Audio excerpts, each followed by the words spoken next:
Good morning and a very, very happy morning. We are reading Be Your Future Self Now, written by Benjamin Hardy.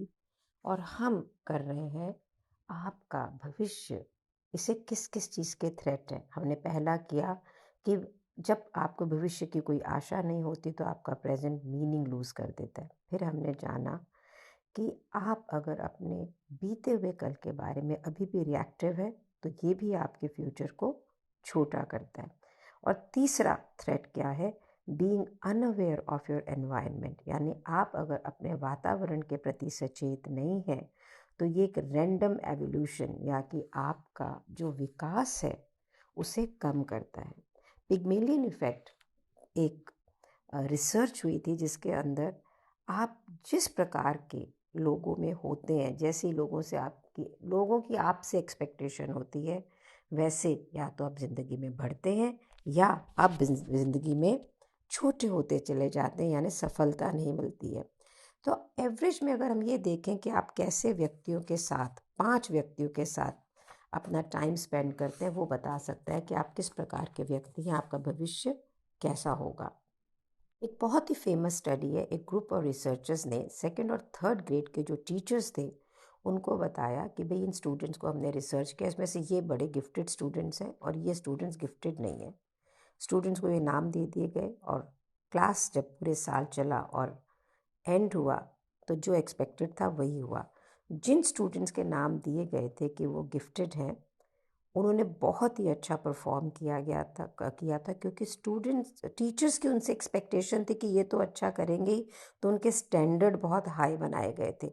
और जिनसे ये था कि नहीं ये तो एवरेज करेंगे, उनसे एक्सपेक्टेशंस बहुत ही कम थी। तो आप ये एडमिट नहीं करना चाहोगे, लेकिन ये बात पक्की है कि आपकी परफॉर्मेंस डिपेंड करती है कि आसपास के लोगों की आपसे एक्सपेक्टेशन क्या है। अगर लोग आपसे कुछ आशा ही नहीं रखते हैं तो आप कुछ नहीं करेंगे, और अगर लोग आपसे बहुत हाई एक्सपेक्टेशन रखते हैं तो आप बहुत ही ऊंचा लाइफ के अंदर जाएंगे। ये तो हम सबको पता है ना कि हमारी ज़िंदगी के जो उद्देश्य होते हैं या गोल होते हैं, उससे अपनी ज़िंदगी को ड्राइव करते हैं। पर अनकॉन्शियसली, अचेतनता से आपको पता भी नहीं होता है कि कितनी बार ये गोल वो नहीं है जो आप चाहते हैं। ये हमारा समाज, हमारा एनवायरनमेंट, उससे हमें मिलते हैं। एक डॉक्टर का बच्चा डॉक्टर बन जाता है, घर में बहुत सारे डेंटिस्ट हैं, वो डेंटिस्ट बन जाते हैं, टीचर के बच्चे टीचर बन जाते हैं। लेकिन जैसे जैसे आप अपने बारे में ज़्यादा मैच्योर होते हैं, प्रोएक्टिव हो जाते हैं, चेतन हो जाते हैं, तो आप अपने गोल खुद चूज कर सकते हैं। और अगर आप अपने आप को मैच्योर नहीं करते, अपने वातावरण के प्रति आपको कुछ पता नहीं है, तो आप रिएक्टिव हो, आप अनकॉन्शियस हो, आपको मालूम ही नहीं है। तो जो चीज़ ट्रेंड में आई कि भैया चलो वही बन गए, किसी ने बोला यही ठीक है तो वही बन गए। अगर आपको ये नहीं मालूम है कि आपके आसपास के वातावरण का आप पर इम्पैक्ट क्या है, तो आप ये समझ लें कि वो आपके गोल को इम्पैक्ट करता है। प्रोफेसर जोना बर्गर एक एक्सप्लेन करते हैं अपनी बुक इनविजिबल इन्फ्लुएंस के अंदर कि जिस तरह से एटम्स जो होते हैं एक दूसरे से बाउंस करते रहते हैं, इम्पैक्ट करते रहते हैं, वैसे ही हमारा जो सोशल इंटरेक्शन होता है ना, वो कॉन्स्टेंटली हमें शेप कर रहा होता है और हमें जो आज के दिन हम हैं वो बनाता है, और जो हम कर रहे होते हैं वो क्रिएट कराता है हमसे। साइकोलॉजिस्ट जो हैं उन्होंने ये पाया है कि लोग इसलिए कुछ चीज़ें नहीं करते क्योंकि इंटरनली अंदर से वो चाहते हैं, वो इसलिए करते हैं क्योंकि वो उस चीज़ों के लिए बार बार उसके लिए एक्सपोज होते हैं। ऐसे इस चीज़ को क्या बोलते हैं? मियर एक्सपोजर इफेक्ट, कि आपकी इच्छा वहाँ से पैदा हो रही है क्योंकि आपने कुछ सामने देखा। सिगरेट का कमर्शियल देखा तो सिगरेट पीने की इच्छा हो जाएगी, कुछ देखा तो हमें चाहिए नहीं पर खरीदने की इच्छा हो जाएगी। तो ये जो आपके दोस्तों का ग्रुप होता है ना, उसका भी एक प्रॉक्सिमिटी इफेक्ट नहीं होता है कि फ्रेंड्स के पीयर प्रेशर के अंदर हम बहुत सारी चीज़ें करते हैं, उनका इन्फ्लुएंस होता है हमारे ऊपर। Public speaker and author Zig Ziglar बोलते हैं, your input determines your output. आप क्या अपने अंदर लेके जा रहे हैं। सो बहुत सारी चीज़ें हमारे सर्कमस्टांसेस में हो रही होती हैं, एनवायरनमेंट में हो रही होती हैं, उसमें से हम कुछ चीज़ें एब्जॉर्ब करते हैं, हर चीज़ तो नहीं करते ना।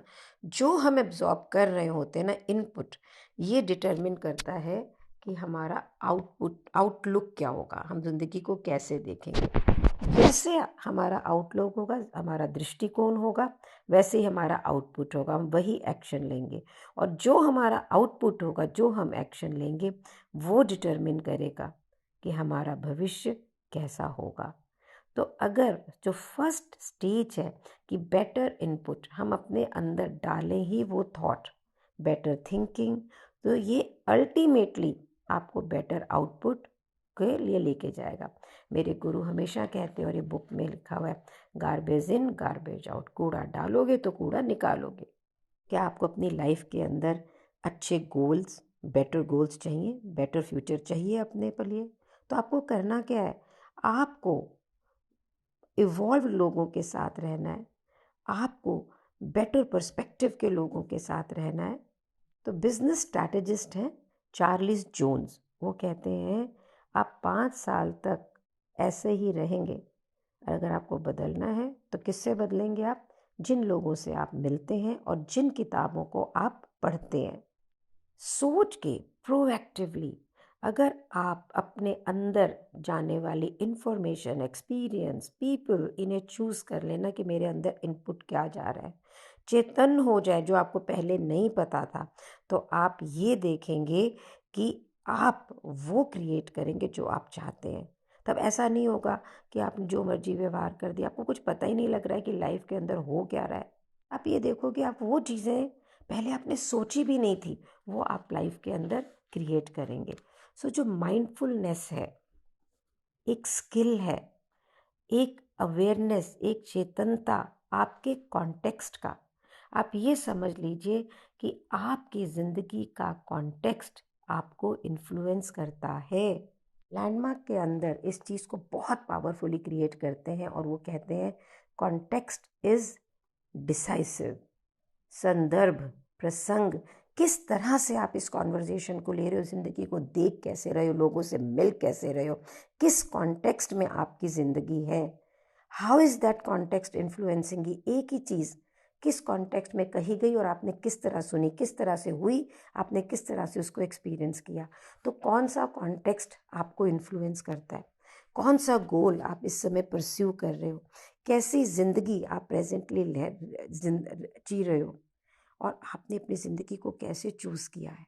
ये देखिए कि आपकी ज़िंदगी क्या आपकी चेतनता से चूज़ की गई है, या आपका जो भी एनवायरनमेंट कर रहा है आप उस पर रिएक्ट हो रहे हो।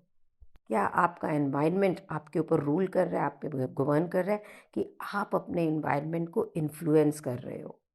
Performance psychologist doctor Marshall Goldsmith, बहुत उनका जो बुक है ट्रिगर, उसमें एक्सप्लेन करते हैं, if we do not create and control our environment creates and control अस।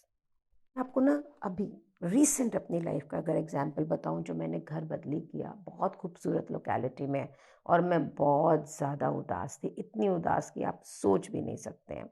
मुझे लग रहा था मैं कहाँ आ गई, मैं मिस कर रही हूँ। और एक दिन मैंने सोचा, शालिनी तू हमेशा ये सोचती थी कि मैं अपना सब कुछ कंसोलिडेट करके और एक हिल स्टेशन में जाके रहूँगी। रह तो तू वैसी जगह में रही है जो हिल स्टेशन नहीं है, पर बिल्कुल हिल स्टेशन जैसा दिखता है। मैं मेडिटेट करूँगी, बुक पढ़ूँगी, तो कर ले मेडिटेट, पढ़ ले। उस दिन जब मुझे रियलाइज़ हुआ, मैंने आसमान में एक रेनबो देखा और वहाँ से मेरा पर्सपेक्टिव चेंज हुआ। वो 1 डेढ़ महीना जो मैंने रोंदे पिंदे निकाला था, तो कॉन्टेक्स्ट क्या था? मैं अपने फ्रेंड्स के साथ में यहाँ आ गई, वहाँ आ गई। अब कॉन्टेक्स्ट चेंज हुआ। Rainbow in my life, I will make new friends. पिछले 1 महीने में मैं कम से कम कितने सारे डिनर्स, पार्टीज़, म्यूज़िकल नाइट्स अपने फ्रेंड्स के साथ, यहाँ नए फ्रेंड्स के साथ कर चुकी हूँ। और बिलीव मी, कल मुझे अपनी लाइफ का सबसे बड़ा कॉम्प्लीमेंट मिला। मैं किसी से मिली यहाँ कम्युनिटी के अंदर, उन्होंने बोला, शालिनी आपके आने से यहाँ के एनवायरनमेंट में बहुत बड़ा चेंज हुआ है, it has become a very happy environment. And ये सब पता है क्यों है? ये बुक पढ़ रही हूँ फ्यूचर के साथ में, उससे पहले मैंने बुक पढ़ी the power of your subconscious mind. So मैं चूज़ कर रही हूँ कि मैंने किस कॉन्टेक्स्ट में मेरी ज़िंदगी को जीना है, यहाँ रहना है। और ये हुआ इसीलिए क्योंकि आप मेरे साथ हैं। चलिए आगे देखते हैं। ये जो हम सोशल मीडिया के दुनिया के अंदर रह रहे हैं ना, ये हमारे को सबकॉन्शियसली इन्फ्लुएंस करता है। ये हमारे बिहेवियर को, डिज़ायर्स को, आइडेंटिटीज़ को, इंटरेस्ट को, सबको इन्फ्लुएंस करता है। इस समय हमें चेतन होना है कि ये जो हमारा एक्सटर्नल एनवायरनमेंट है, इसका हमारे ऊपर क्या इम्पैक्ट है और किस प्रकार से ये हमारे जीवन के उद्देश्य को, गोल को बदलता है। सो आपको माइंडफुल रहना है जब आप किसी भी डायरेक्शन में ट्रिगर होते हैं। कॉन्शियसली रीअलाइन करें अपने फ्यूचर के साथ में उसको। विक्टर फ्रैंकलिन कहते हैं, कोई भी चीज़ एज ए स्टिमुलस हमें इफेक्ट करती है और हम रिस्पॉन्स करते हैं। उसके एग्जैक्ट शब्दों में, between stimulus and response there is a space. यानी किसी ने आपको इंस्टिगेट किया या किसी ने आपको इंस्पायर किया और फिर आप रिस्पॉन्स देते हैं, उसके बीच में छोटा सा जो ये पल होता है ना, ये स्पेस, इसमें आपके पास में पावर होती है कि आप चूज़ करें कि ये रिस्पॉन्स आपने कैसा करना है। क्या ये रिस्पॉन्स, इसी रिस्पॉन्स में आपकी ग्रोथ है, इसी रिस्पॉन्स में आपकी फ्रीडम है। आज़ादी कहाँ से आती है? इसमें नहीं आती कि एनवायरनमेंट में कुछ हुआ या वातावरण में और आपने रिएक्शन दे दिया। एंड इंस्टेड जिस समय हम एनवायरनमेंट के प्रति बिल्कुल सचेत होते हैं, एक्सटर्नली सचेत, अपने आप को स्कैन करते हैं कि इसके डिफरेंट पर्सपेक्टिव क्या हो सकते हैं, इसमें मेरे पास ऑप्शंस क्या होते हैं, और आप अपने आप को एक्सपोज करते हो एक नई तरह से, बेटर वे से एक्ट करने का, बीइंग करने का, देखने का, सोचने का। हर सिचुएशन के अंदर आपने पीछे ज़िंदगी में कुछ भी किया हो, इससे कोई मैटर नहीं करता है। आप, देर इज़ अ पॉसिबिलिटी कि आप उसे नए रूप से देखें। यहाँ पर एक पोटेंशियल है ऑफ कॉन्शियस चूजिंग, चेतनता से। तो आप कैसे व्यक्ति बनना चाहते हैं, ये आंसर, ये इसका जो आंसर है, इस क्वेश्चन का जो आंसर है, ये इन्फ्लुएंस करेगा कि आपका आज के दिन संदर्भ क्या है, कॉन्टेक्स्ट क्या है। आज का कॉन्टेक्स्ट तो आप देख रहे हो, लेकिन अब आप इसके बियॉन्ड जाएं। इसका बियॉन्ड क्या है? आपका फ्यूचर। इमेजिनेशन, यहाँ पे कल्पना शक्ति ज़्यादा इम्पॉर्टेंट है नॉलेज से। जो आप बनना चाहते हैं, इर्रिस्पेक्टिव कि आपका करंट सिचुएशन क्या है, इर्रिस्पेक्टिव आपने ज़िंदगी कैसे जी है, ज़्यादा पावरफुल क्या है कि मेंटली आप क्रिएट करें जो कॉन्टेक्स्ट आप चाहते हैं। रिएक्टिव होने से क्या होगा करंट कॉन्टेक्स्ट के अंदर? आपके आज के जीवन के कॉन्टेक्स्ट से बहुत बड़ा है। सो इमेजिनेशन, एक फ्यूचर विजन, एक भविष्य की विजन जो आपके एक्शंस को ड्राइव करता है। कहाँ से ज़िंदगी को जिए। यू नो मैं बहुत पैसा खर्चा कर रही थी अभी एडवर्टिजमेंट्स के अंदर। मुझे लग रहा था, शालिनी मेरा इतना अच्छा कोर्स है, लोगों की ज़िंदगी बदल जाती है, और फिर उसके बाद why why people are not coming to you. तो मैंने देखा, पहले मैं उस पर बहुत फोकस करती थी, अब कर ही नहीं रही थी। पिछले 3 दिन में मैंने कुछ फ़ोन किए, कुछ लोगों से मिली और मैंने उनसे बताया कि मैं लोगों के लिए कुछ फ्री ट्रेनिंग्स वगैरह करना चाहती हूँ। वहाँ से इतना कुछ क्रिएट कर रहा है। सो कॉन्टेक्स्ट बदलने से मेरे एक्शन बदले, एक्शन बदलने से लोगों को चूज़ किया गया कि किन से मुझे बात करनी है, और वहाँ से आप सोच नहीं सकते कितना कुछ क्रिएट हो रहा है। तो आप आज अपनी ज़िंदगी को, अभी नोटबुक और पेन लें और बैठें। सबसे पहले ज़िंदगी का कॉन्टेक्स्ट क्या है, लेकिन जो आप चाहते हैं लाइफ में, उसमें क्या कॉन्टेक्स्ट क्रिएट करेंगे। अपनी इमेजिनेशन को यूज़ करें और ये देखें, उसके लिए कॉन्शियसली चेतन होके आपको अपने आसपास कौन सा एनवायरनमेंट क्रिएट करना है। Thank you so much for being in my life. आप मेरे साथ हैं तभी ये सब क्रिएट हो रहा है। यही आप और लोगों के साथ क्रिएट करें, ताकि आपके एनवायरनमेंट में वो लोग हों जैसे आप चाह रहे हैं, उन्हें आप क्रिएट कर सकते हैं। सच बोल रही हूँ। ये बुक मुझे भी क्रिएट कर रही है और आपको भी क्रिएट कर रही है। Thank you so much for being in my life. Thank you so much.